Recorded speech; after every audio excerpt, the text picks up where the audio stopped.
بسم الله الرحمن الرحيم ألف لام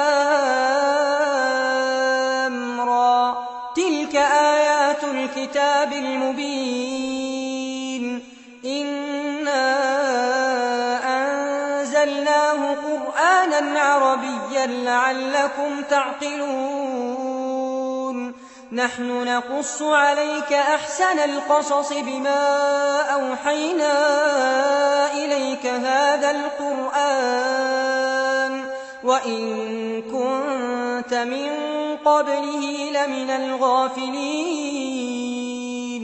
إذ قال يوسف لأبيه يا أبت إني رأيت 11 كوكبا والشمس والقمر رأيتهم لي ساجدين قال يا بني لا تقصص رؤياك على إخوتك فيكيدوا لك كيدا إن الشيطان للإنسان عدو مبين وكذلك يجتبيك ربك ويعلمك من تأويل الأحاديث ويتم نعمته عليك وعلى آل يعقوب كما أتمها على أبويك من قبل إبراهيم وإسحاق إن ربك عليم حكيم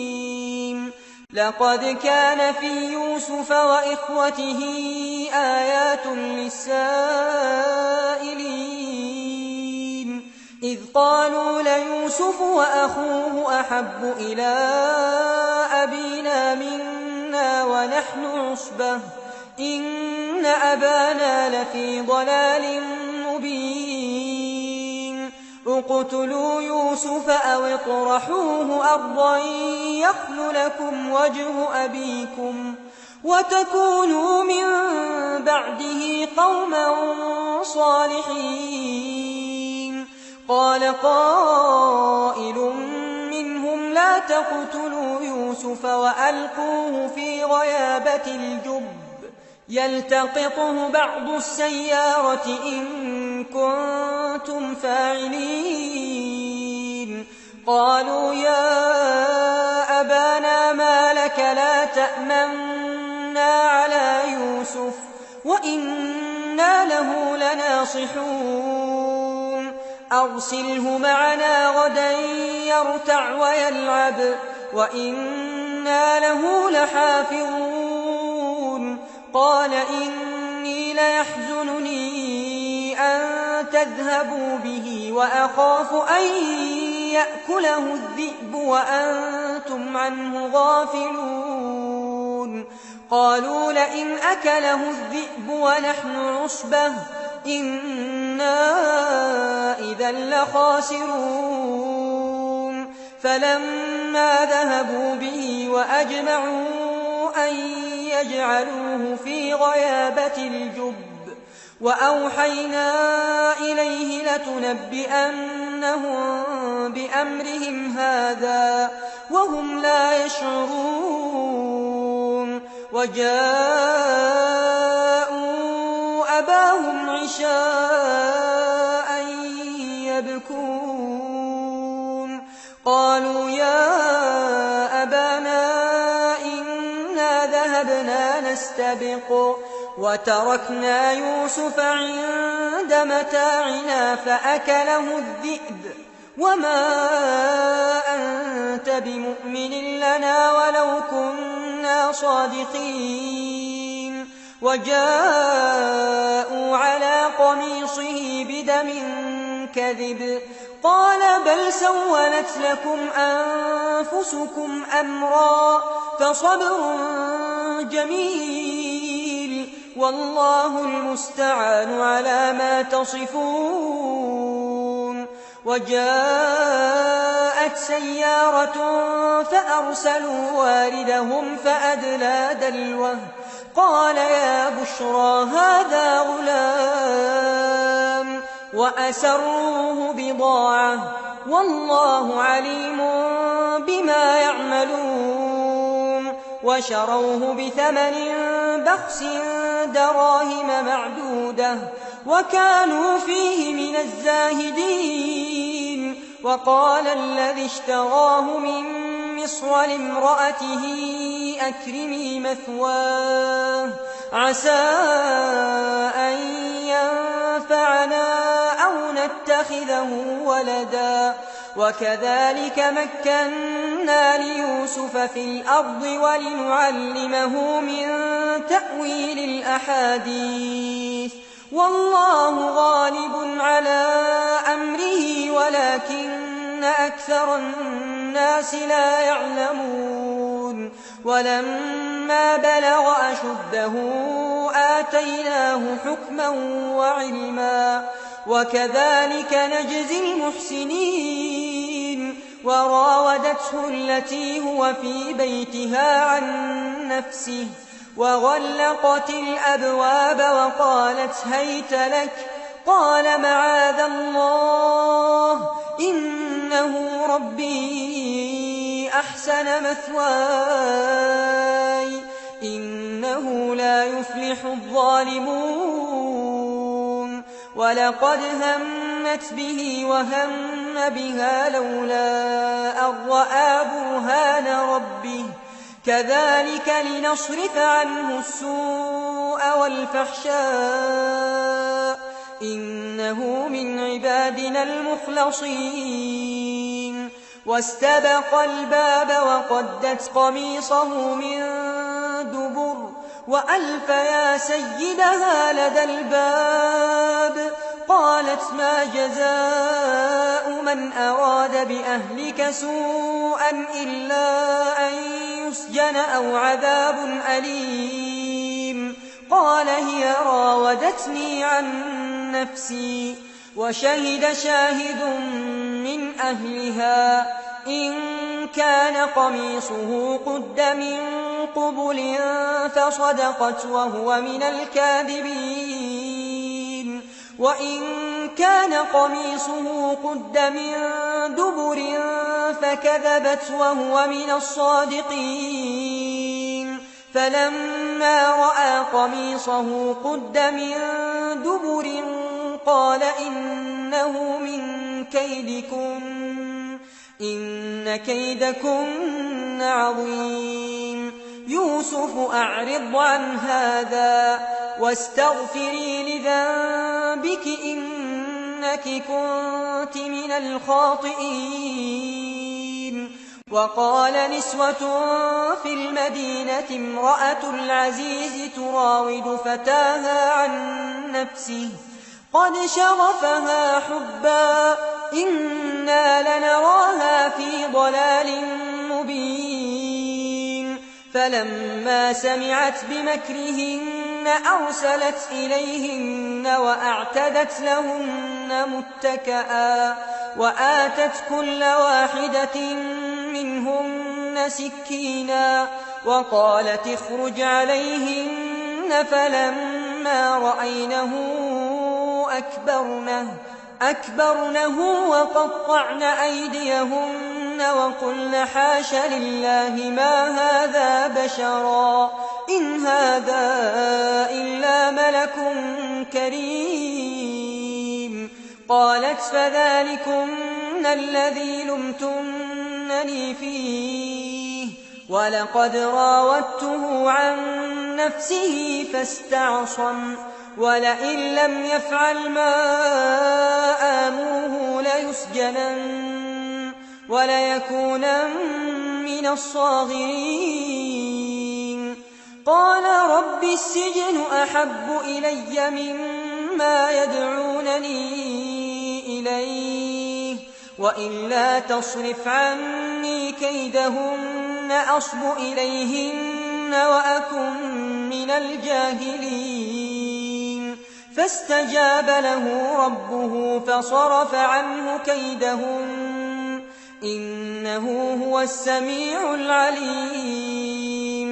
ثم بدا لهم من بعد ما رأوا الآيات ليسجننه حتى حين. ودخل معه السجن فتيان قال أحدهما إني أراني أعصر خمرا وقال الآخر إني أراني أحمل فوق رأسي خبزا تأكل الطير منه نبئنا بتأويله إنا نراك من المحسنين قال لا يأتيكما طعام ترزقانه إلا نبأتكما بتأويله قبل أن يأتيكما ذلكما مما علمني ربي إني تركت ملة قوم لا يؤمنون بالله وهم بالآخرة هم كافرون واتبعت ملة آبائي إبراهيم وإسحاق ويعقوب ما كان لنا أن نشرك بالله من شيء ذلك من فضل الله علينا وعلى الناس ولكن أكثر الناس لا يشكرون يا صاحبي السجن أأرباب متفرقون خير أم الله الواحد القهار ما تعبدون من دونه إلا أسماء سميتموها أنتم وآباؤكم ما أنزل الله بها من سلطان إن الحكم إلا لله أمر ألا تعبدوا إلا إياه ذلك الدين القيم ولكن أكثر الناس لا يعلمون يا صاحبي السجن أما أحدكما فيسقي ربه خمرا وأما الآخر فيصلب فتأكل الطير من رأسه قضي الأمر الذي فيه تستفتيان وقال للذي ظن أنه ناج منه اذكرني عند ربك فأنساه الشيطان ذكر ربه فلبث في السجن بضع سنين وقال الملك إني أرى 7 بقرات سمان يأكلهن 7 عجاف و7 سنبلات خضر وأخر يابسات يا أيها الملأ أفتوني في رؤياي إن كنتم للرؤيا تعبرون قالوا أضغاث أحلام وما نحن بتأويل الأحلام بعالمين وقال الذي نجا منهما وادكر بعد أمة أنا أنبئكم بتأويله فأرسلون يوسف أيها الصديق أفتنا في 7 بقرات سمان يأكلهن 7 عجاف و7 سنبلات خضر وأخر يابسات لعلي أرجع إلى الناس لعلهم يعلمون قال تزرعون 7 سنين دأبا فما حصدتم فذروه في سنبله إلا قليلا مما تأكلون ثم يأتي من بعد ذلك 7 شداد يأكلن ما قدمتم لهن إلا قليلا مما تحصنون ثم يأتي من بعد ذلك عام فيه يغاث الناس وفيه يعصرون وقال الملك ائتوني به فلما جاءه الرسول قال ارجع إلى ربك فاسأله ما بال النسوة اللاتي قطعن أيديهن إن ربي بكيدهن عليم. قال ما خطبكن إذ راوتن يوسف عن نفسه قلن حاش لله ما علمنا عليه من سوء. قالت امرأة العزيز الآن حصحص الحق أنا راودته عن نفسه وإنه لمن الصادقين. ذلك ليعلم أني لم أخنه بالغيب وأن الله لا يهدي كيد الخائنين.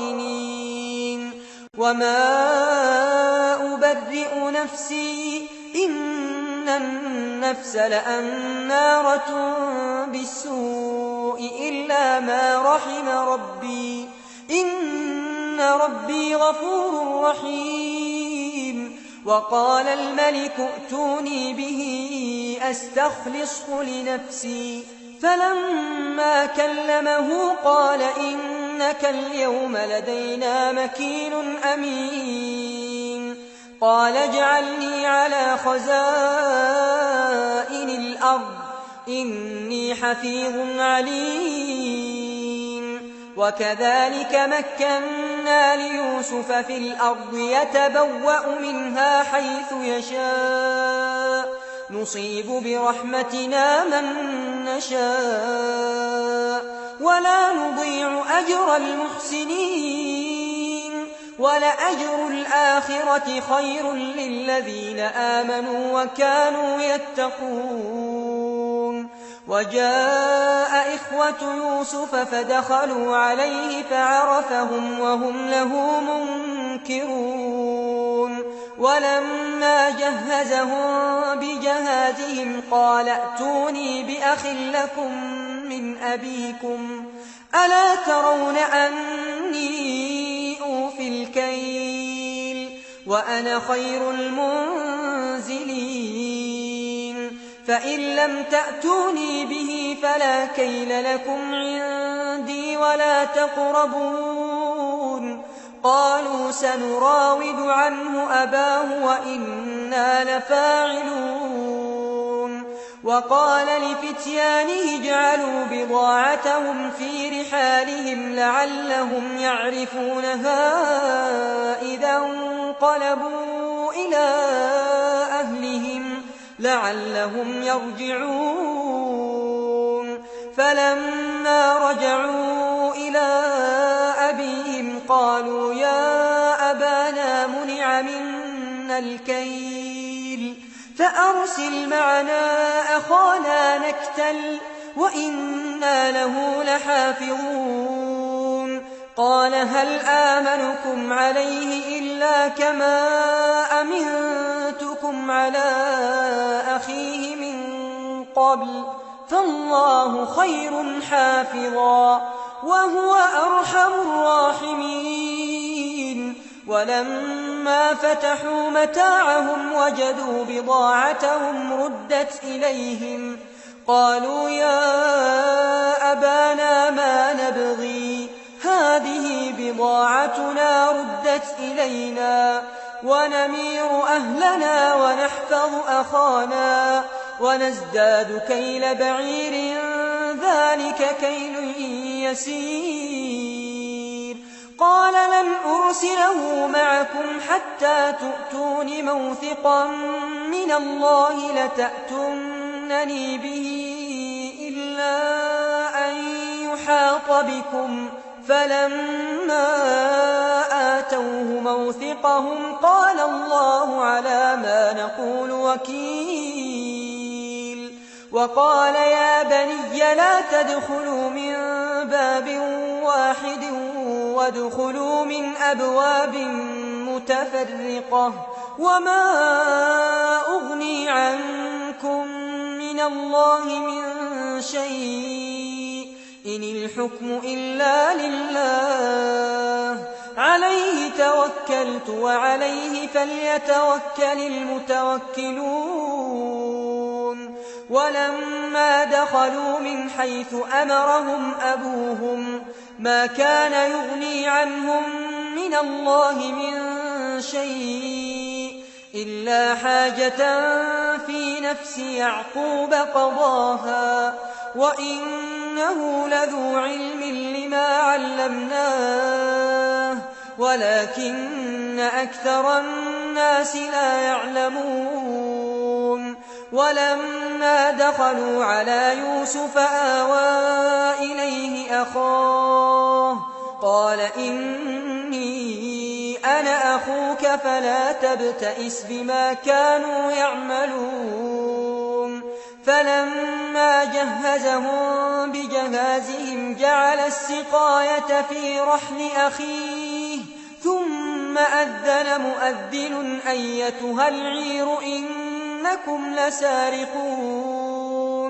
قالوا وأقبلوا عليهم ماذا تفقدون قالوا نفقد صواع الملك ولمن جاء به حمل بعير وأنا به زعيم قالوا تالله لقد علمتم ما جئنا لنفسد في الأرض وما كنا سارقين قالوا فما جزاؤه إن كنتم كاذبين قالوا جزاؤه من وجد في رحله فهو جزاؤه كذلك نجزي الظالمين فبدأ بأوعيتهم قبل وعاء أخيه ثم استخرجها من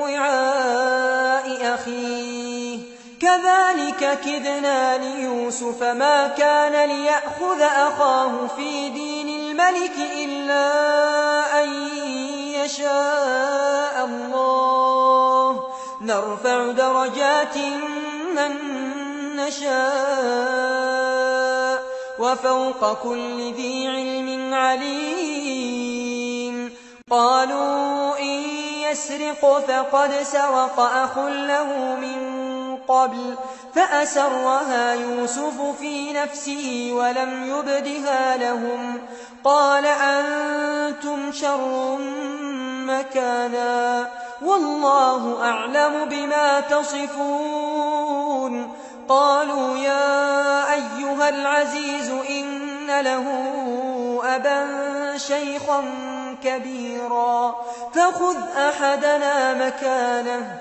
إنا نراك من المحسنين قال معاذ الله أن نأخذ إلا من وجدنا متاعنا عنده إنا إذا لظالمون فلما استيئسوا منه خلصوا نجيا قال كبيرهم ألم تعلموا أن أباكم قد أخذ عليكم موثقا من الله ومن قبل ما فرطتم في يوسف فلن أبرح الأرض حتى يأذن لي أبي أو يحكم الله لي وهو خير الحاكمين ارجعوا إلى أبيكم فقولوا يا أبانا إن ابنك سرق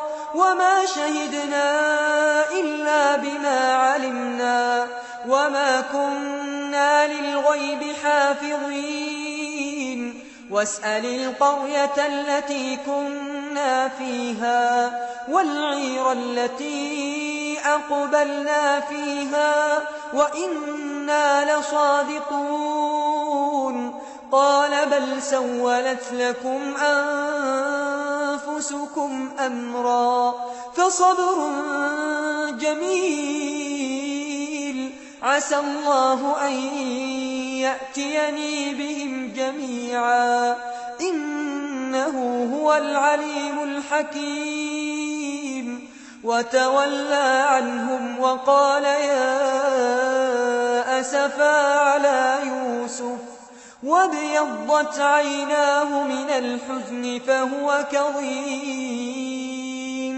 قالوا تالله تفتأ تذكر يوسف حتى تكون حرضا أو تكون من الهالكين.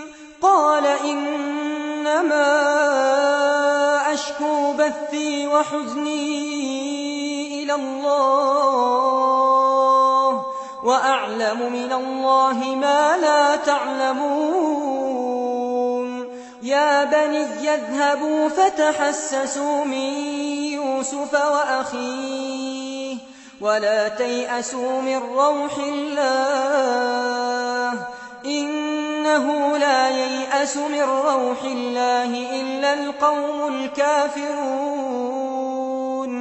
فلما دخلوا عليه قالوا يا أيها العزيز مسنا وأهلنا الضر وجئنا ببضاعة مزجاة فأوف لنا الكيل وتصدق علينا إن الله يجزي المتصدقين. قال هل علمتم ما فعلتم بيوسف وأخيه إذ أنتم جاهلون؟ قالوا أئنك لأنت يوسف؟ قال أنا يوسف وهذا أخي قد من الله علينا إنه من يتق ويصبر فإن الله لا يضيع أجر المحسنين. قالوا تالله لقد آثرك الله علينا وإن كنا لخاطئين. قال لا تثريب عليكم اليوم يغفر الله لكم وهو أرحم الراحمين. اذهبوا بقميصي هذا فألقوه على وجه أبي يأت بصيرا وأتوني بأهلكم أجمعين. ولما فصلت العير قال أبوهم إني لأجد ريح يوسف لولا أن تفندون. قالوا تالله إنك لفي ضلالك القديم. فلما أن جاء البشير ألقاه على وجهه فارتد بصيرا قال ألم أقل لكم إني أعلم من الله ما لا تعلمون؟ قالوا يا أبانا استغفر لنا ذنوبنا إنا كنا خاطئين. قال سوف أستغفر لكم ربي إنه هو الغفور الرحيم. فلما دخلوا على يوسف آوى إليه أبويه وقال ادخلوا مصر إن شاء الله آمنين. ورفع أبويه على العرش وخروا له سجدا وقال يا أبت هذا تأويل رؤياي من قبل قد جعلها ربي حقا وقد أحسن بي إذ أخرجني من السجن وجاء بكم من البدو من بعد أن نزغ الشيطان بيني وبين إخوتي إن ربي لطيف لما يشاء إنه هو العليم الحكيم. رب قد آتيتني من الملك وعلمتني من تأويل الأحاديث فاطر السماوات والأرض أنت وليي في الدنيا والآخرة توفني مسلما وألحقني بالصالحين. ذلك من أنباء الغيب نوحيه إليك وما كنت لديهم إذ أجمعوا أمرهم وهم يمكرون وما أكثر الناس ولو حرصت بمؤمنين وما تسألهم عليه من أجر إن هو إلا ذكر للعالمين وكأي من آية في السماوات والأرض يمرون عليها وهم عنها معرضون وما يؤمن أكثرهم بالله إلا وهم مشركون أفأمنوا أن تأتيهم غاشية من عذاب الله أو تأتيهم الساعة بغتة وهم لا يشعرون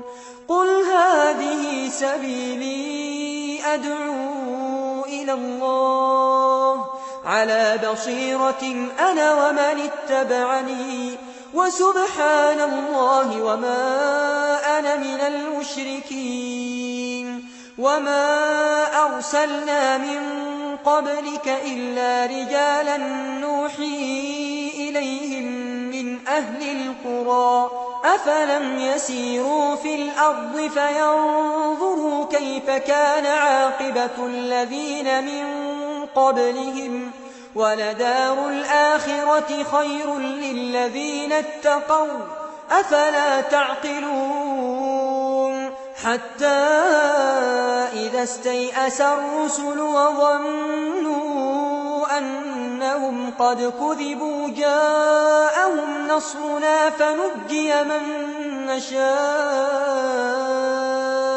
ولا يرد بأسنا عن القوم المجرمين لقد كان في قصصهم عبرة لأولي الألباب ما كان حديثا يفترى ولكن تصديق الذي بين يديه وتفصيل كل شيء وهدى ورحمة لقوم يؤمنون